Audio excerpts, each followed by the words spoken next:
Listen, I'm only on question 3 of the $27 Millionaire by Mario Kelly.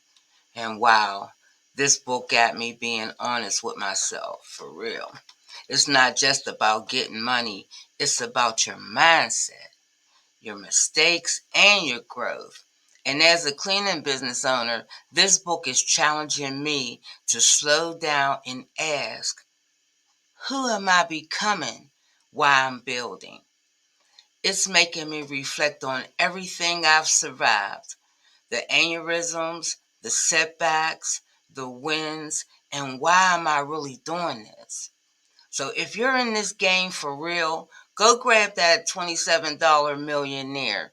It's not just a book, it's a mirror. Talk to you guys later.